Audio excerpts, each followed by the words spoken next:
Hey everyone, this is Evan. We're joined today by Darryl Fitzpatrick, CRO of Intellek, a leading technology company. Today, he's going to share how training design, LMS platforms, digital adoption, and getting people on board with new tools all tie together with operational performance and talk about the ROI this has at potentially your company. Darryl, how are you doing today? Yeah, I'm good, thank you, Evan. How are you? Yeah, doing really well. Thanks for asking. So let's get right into it. Darryl, can you start explaining what LMSs or learning management systems actually are and how companies use it for our viewers who might not know? Yeah, absolutely. Happy to. Before I get started, I just want to say a big thank you for having me here.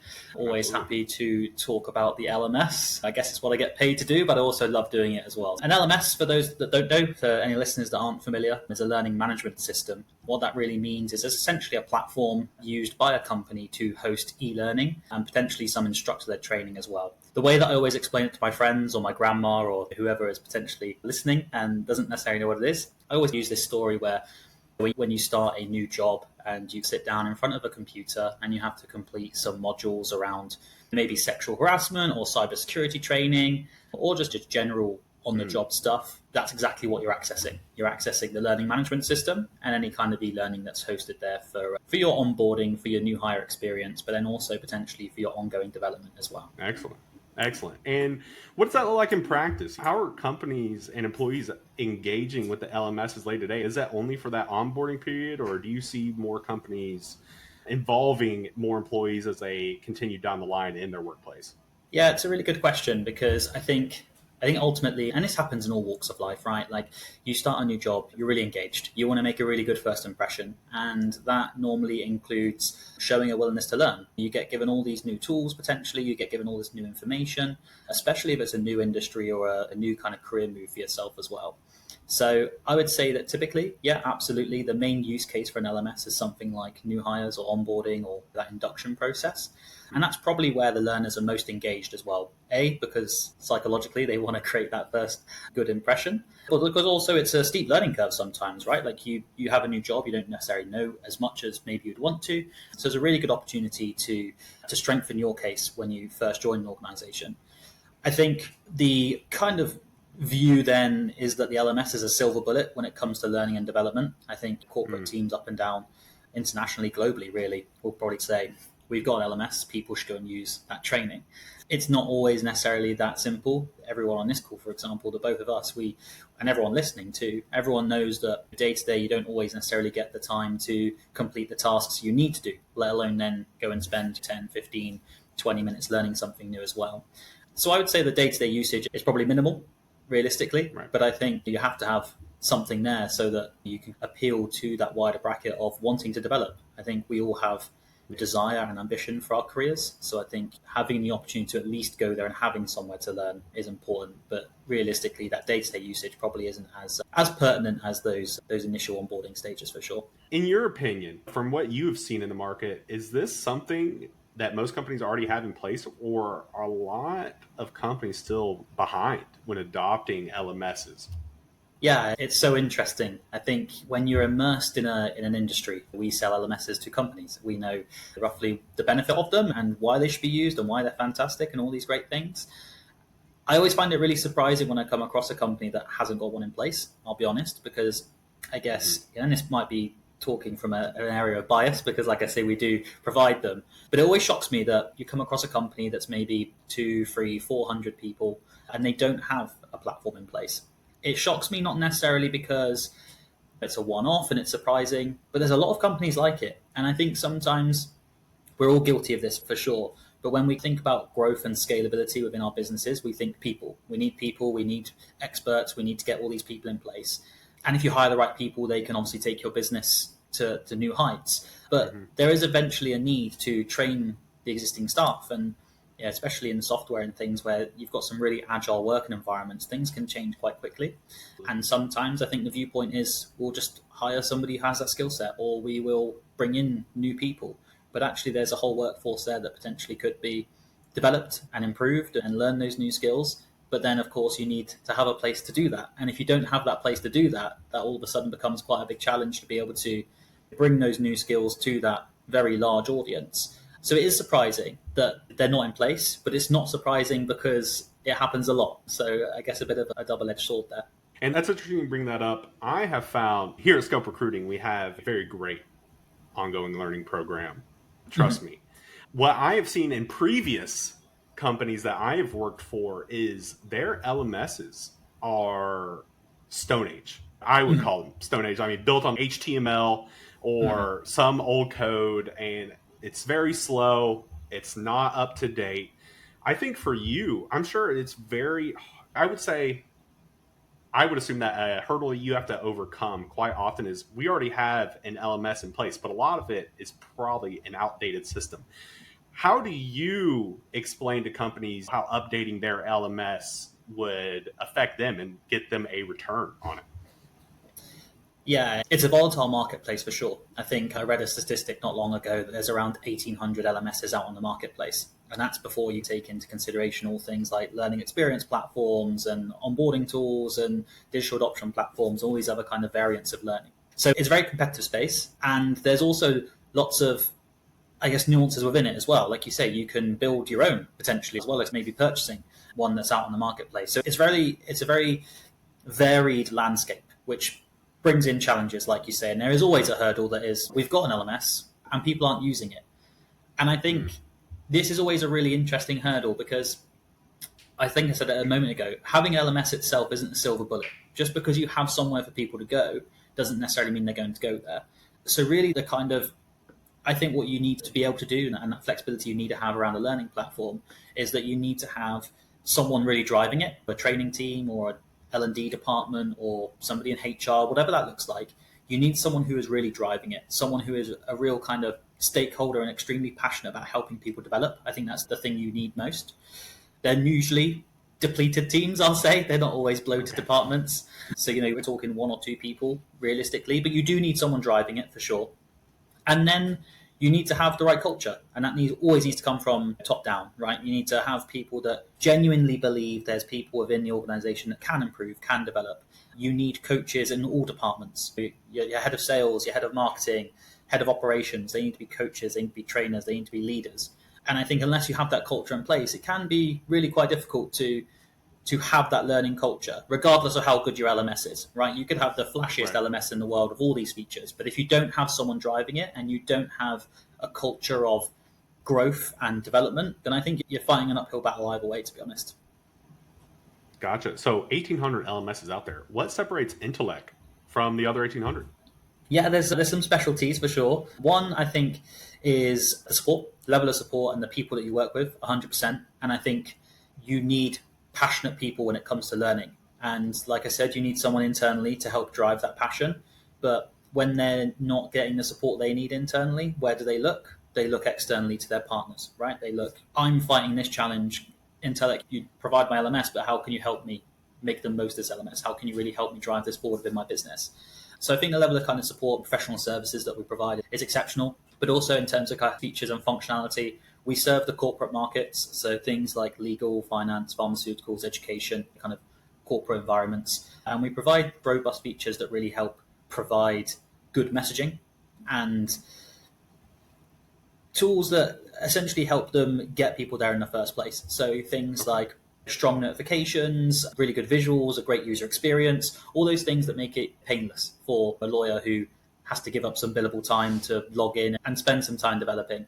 They need something that's easy to use, highly functional, but also not very time consuming. Yeah, right. I think there's some of the key features, but ultimately it's the partnership that I think we provide. Absolutely. I think partnership is key, especially when acquiring new clients, probably in your space with moving into digital adoption, especially with companies that don't have an LMS or maybe have a paperback learning program or just an outdated training department. Is there anything that you say in particular or have in mind when companies say, we're not ready to adopt a new software, we're not ready to move into that, we're not certainly at the point yet?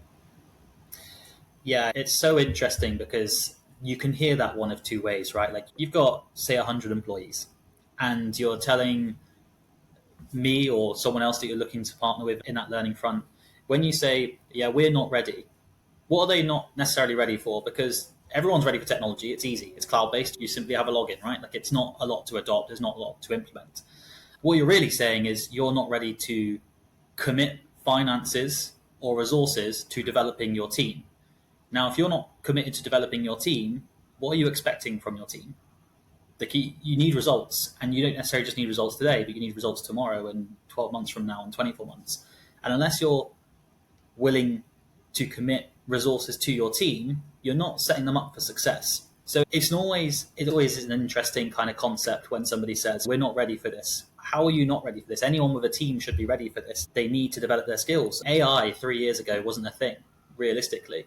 And now it's probably one of the most talked about elements of every kind of job role, in every kind of interview up and down the country. It's happening. And if 3 years ago everyone turned around and said, we're not ready for this, then those people are probably faltering now. But the people that turn around and said, yeah, no, we're super ready, we're really engaged, we're open to change, they're all probably flourishing right now. I think it's an interesting concept when people say, oh, we're not ready for learning, we're not ready for development, because you're not necessarily saying no to the software. You're essentially saying no to your team and their needs moving forward. Overcoming Objections 101 with Darryl, because side title of the podcast. But no, I think that's exactly right. And from my personal experience, when I'm working with hiring managers, it seems, at least from my experience, like we talked about before the call, lots of companies are really looking into bringing ready-made talent from what I have seen. Are you seeing similar things? Absolutely. I think so. And I think there's a need for it. Economic downturn internationally is a big thing, especially post-COVID slump. And there's some really aggressive needs for the market, for sure. I think there's obviously a lot more security in hiring somebody who has been there and done that. And that's always going to be the case. And I think, especially for senior positions, right, it makes sense to go and hire someone who's a proven entity, for sure. And I get that. I think what's quite interesting is there's this almost shift for those early or entry-level positions. And again, expecting someone to take that entry-level position that's an already made rock star. I think that's an interesting concept, because I guess typically those entry-level positions are ones that you would hire someone who's a go-getter, right? Like someone who's going to really put their best foot forward and grow with the company. Mm-hmm. I guess it's potentially more risky, and I guess usually there's more hires in that position. You maybe would hire 3 or 4 for the same position and kind of bank that a couple of them will drop off through retention and churn, and the other 2 will come on to be superstars or something like that. So yeah, definitely we see it all the time. And when you consider the markets that we serve typically as well, our clients are usually in finance or they're in legal, and they're hugely competitive spaces anyway. And most of their hires will be in kind of senior positions for sure. I guess legal is unique because they also have a very good structure from education through to hiring. They'll go in terms of summer associates, fall associates, and then they have first year associates through to third year associates. And there's a lot of competition, but there's a very good career path from leaving education and joining the workforce. So I think it depends really on the industry, and it depends on kind of the level of seniority and then things like that. But it is a real challenge that people are almost expected to come in as an expert from day one, regardless if that's an entry level or C-suite or something. And that's a really difficult place to be for a new hire. How much time do you get? You're joined and you have these expectations. And that puts a real stress on learning as well, right? If you're somebody who's been brought in any type of role and you're expected to hit the ground running immediately, what does that say for your opportunity to fail or to learn? So it's difficult. Yeah, definitely a challenge.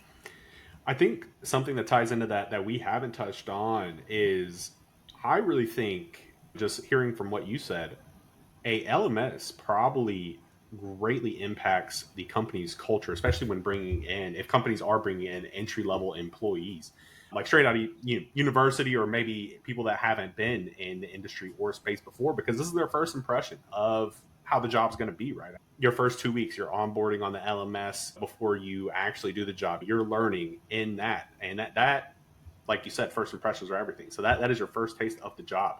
Do you agree with that? Do you see a big ROI on company culture when it comes to establishing an LMS?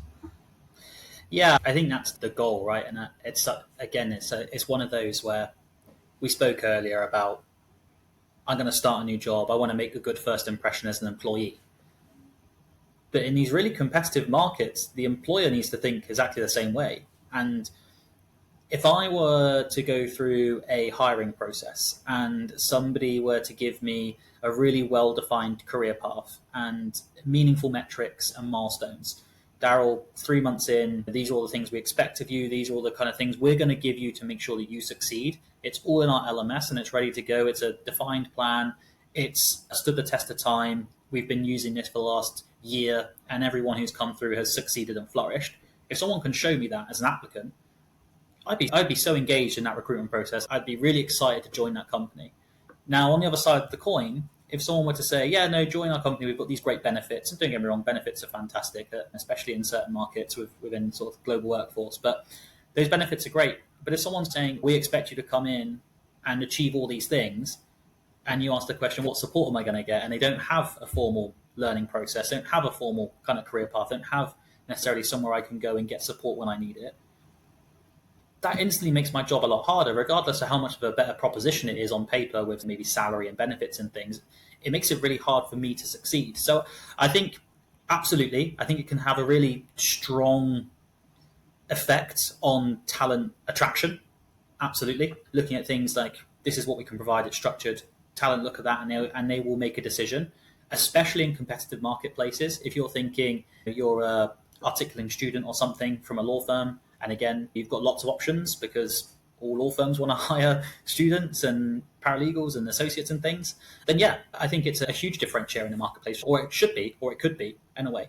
But again, it comes down to having someone that drives that, someone who has that vision to put that in the right place, put it in front of the right people, and to tie it to maybe some of those wider business goals as well. But it can have a huge impact on attraction, talent attraction for sure. And then, of course, retention. That's the next stage. Once you've attracted that talent, you need to retain them.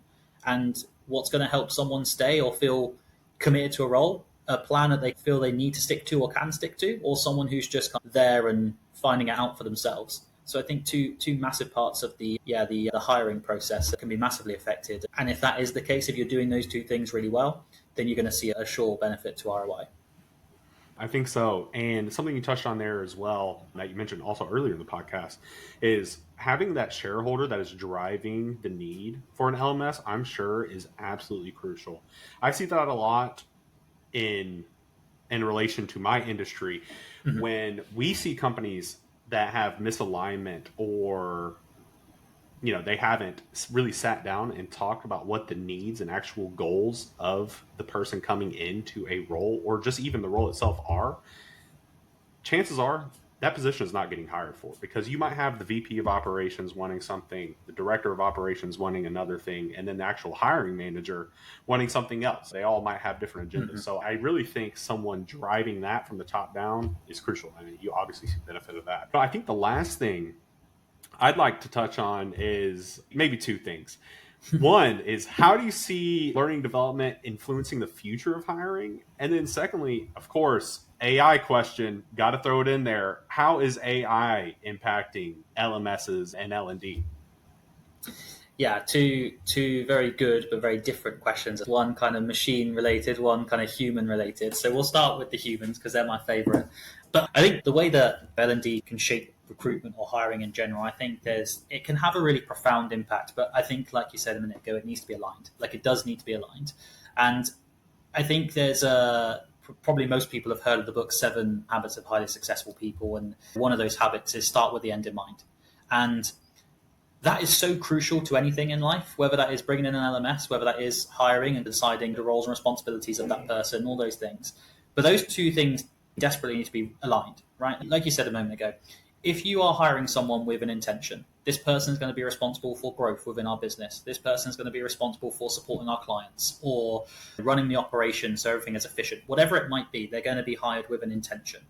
Now, that person is going to fill a need immediately. There's an immediate need for that person, but that role is surely going to grow. You're going to either hire new people, you're going to have more clients, you're going to hopefully grow the business by even more. So when anyone is hired, we hire them with the intention of not just for today, but what they're going to bring to the company in 6 months, 12 months, 24 months time.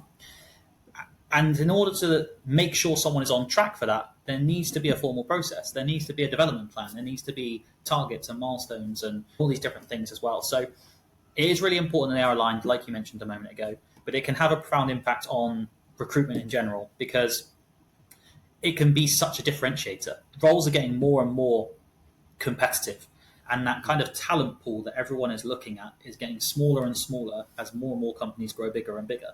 There's a very small number of real experts in every field. So how do we attract those experts? You mentioned the term unicorn. Everyone wants a unicorn. So the very few unicorns that are striding around out there, how do we bring them in?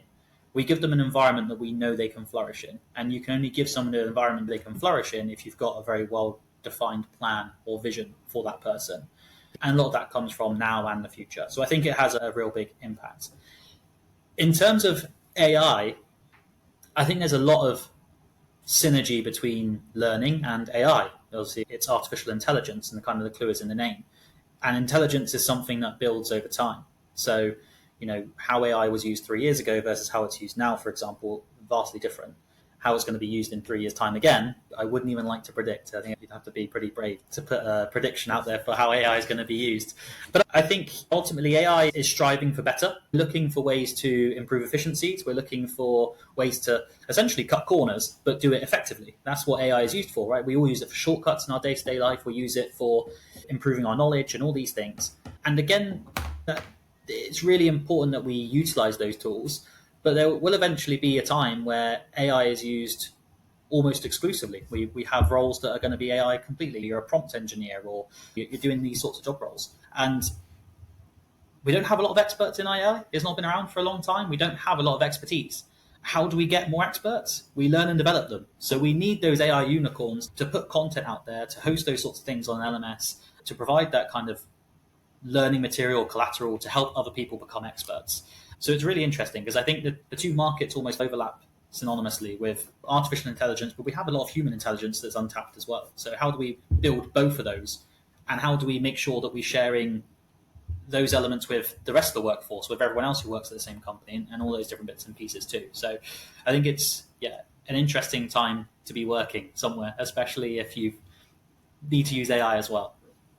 Yeah, 100% every day. It's a new innovation or a new GPT tool that can potentially impact your industry and directly your job. So it is really interesting, and you have to stay on your toes these days. And learning development will obviously help you do that and keep pushing for more and keeping yourself safe, whether that's grabbing extra degrees, extra accreditations, or grabbing certificates through your company LMS. I think ongoing learning is just such a huge thing. I have seen more companies take initiative on, and I'm really glad that we could have had this conversation to discuss because I think it's so huge. And I still think, like I said before our call, I think it's untapped, and I think it's the future. That's awesome. Darryl, I really appreciate your time today. I want to ask our viewers, is there anywhere specific they could go to find more content on you? Any personal brand stuff you'd like to share? Just LinkedIn, really. Yeah, I'm a sucker for LinkedIn. I'll be on there shamelessly plugging Intellek most days. Apologies for that in advance for anyone who does stumble across that content. But no, that's the best place to find information about me. And of course, the company, Intellek.io, is our website. Really easy to remember. And everyone always was thrown by the IO, but I quite like it. Yeah. So they can always go there to find more information, where there's blogs and videos and all sorts of good details. So yeah, easy to find. Excellent. Thank you so much for your time today, Darryl. I really appreciate it.